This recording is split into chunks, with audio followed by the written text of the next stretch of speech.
పెద్దలు గౌరవనీయులు పవన్ కళ్యాణ్ గారిని మాట్లాడాల్సిందిగా కోరుతున్నాను.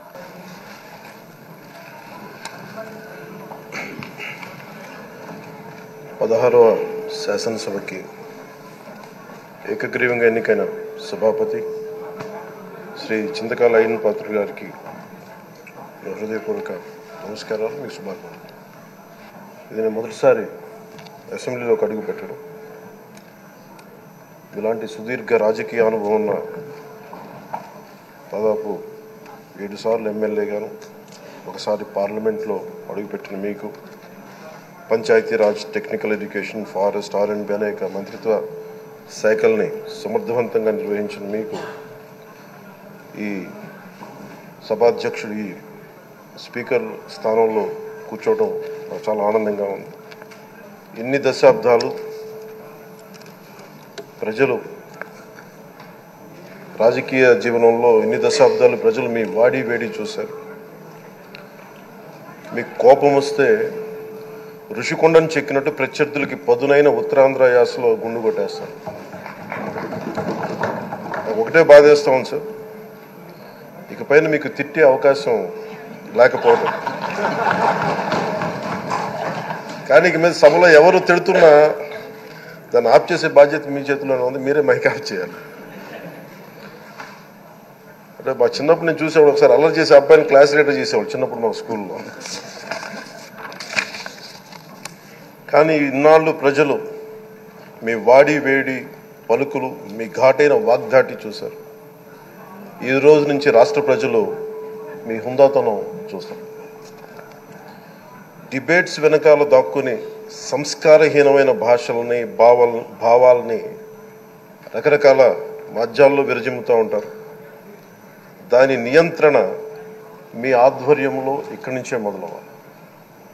ఇందాక సభానాయకులు, గౌరవ ముఖ్యమంత్రి శ్రీ చంద్రబాబు నాయుడు గారు చెప్తారు, ఆడబిడ్డలు ఏ విధంగా నలిగిపోయారు ఈ రాష్ట్రంలో గత 5 సంవత్సరాల్లో.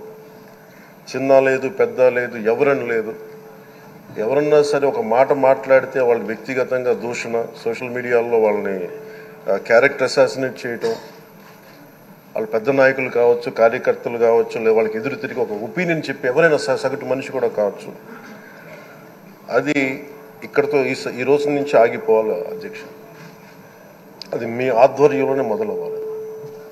గత ప్రభుత్వం తాలూకు సభ జరిగిన విధానం చూస్తే ఈ వ్యక్తిగత దూషణ ఇవన్నీ చాలా ఇబ్బంది పెట్టే ప్రజలు.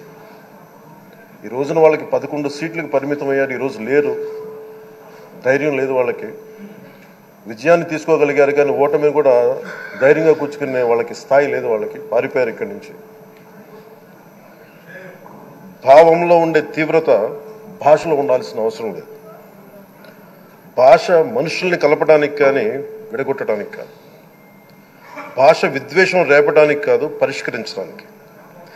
ఎంత జటిలమైన సమస్య అయినా, భయంకర సమస్య అయినా చర్చల ద్వారా పరిష్కరించుకోవడానికి కానీ వివాదం సృష్టించడానికి కాదు. ఈ సభ ఉన్నది అందుకు.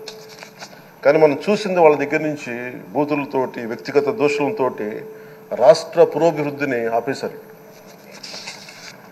అలాంటి సభ కాకుండా ఇందాక మన పెద్దలు శ్రీ గౌరవ ముఖ్యమంత్రి చంద్రబాబు గారు చెప్పినట్టుగా ఇది భవిష్యత్తుకి ఇది ఒక ప్రమాణం అవ్వాలి. 2047 వరకు ఇంత అద్భుతమైన స్థానంలో మనకి ఆంధ్రప్రదేశ్ తెలుగు జాతి ఉన్నత స్థాయికి వెళ్ళాలంటే ఈరోజు మనం వేసే ప్రతి అడుగు అది భవిష్యత్ తరాలకు ఒక నిర్దేశక ఒక టచ్ స్టోన్గా ఉండిపోవాలి, గిట్ రాయిగా ఉండిపోవాలి. ఈ రోజున ఈ సభలో ఉన్న గౌరవ సభ్యులందరూ చట్టాలు చేయడానికి ఉన్నారు, చట్టాలు ఉల్లంఘించడానికి కాదు. విభేదించడం అంటే ద్వేషించడం కాదు, వాదించడం అంటే కొట్టుకోవడం కాదు. ఇవన్నీ విభేదించడం, వాదించడం ఇవన్నీ ప్రజాస్వామ్యానికి చాలా మౌలికమైన పునాదులు. ఆంధ్రప్రదేశ్ ఆవిర్భావం జరిగి అసలు భాషా ప్రయుక్త రాష్ట్రాల ఆవిర్భావమే మన ఆంధ్ర రాజ్యంతో మొదలైంది. అమరజీవి పొట్టి శ్రీరాములు గారి బలిదానం మీద మన రాష్ట్రం పుట్టింది. 56 రోజులు తిండి తిప్పలు తినకుండా నరకం అనుభవిస్తూ ఆయన బలైపోయారు. ఆయన మరణానికి చేరువవుతూ ఆమరణ నిరాహార దీక్ష చేసిన ప్రతిరోజు మనకి దాదాపు ఈ సుదీర్ఘమైన 6 దశాబ్దాల కాలం 1.5 సంవత్సర కాలం అంటే ఆయన ప్రతిరోజు చావుకి చేరువవుతూ భోజనం లేకుండా ఆయన గడిపిన ప్రతిరోజు మనకి 1.5 సంవత్సర కాలం. అలాంటి నేపథ్యంలో అలాంటి మహోన్నతుడు శ్రీ పొట్టి శ్రీరాములు గారి త్యాగాన్ని కనుక మనం ఈ సభలో ప్రజా సంక్షేమం కోసం మాత్రమే చర్చలు జరగాలి, వాదోపవాదాలు హద్దులు దాటకుండా ఉండాలి, వ్యక్తిగత దూషణకి తావివ్వకుండా ఉండాలి.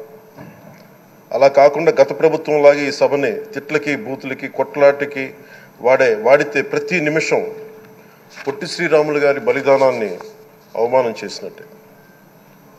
ఒక గొప్పవాడు ఒక మహానుభావుడు బతికినప్పుడు మాత్రమే కాదు, చనిపోయిన తర్వాత కూడా కొన్ని తరాలు ఉపయోగపడతారని నిరూపిస్తారు.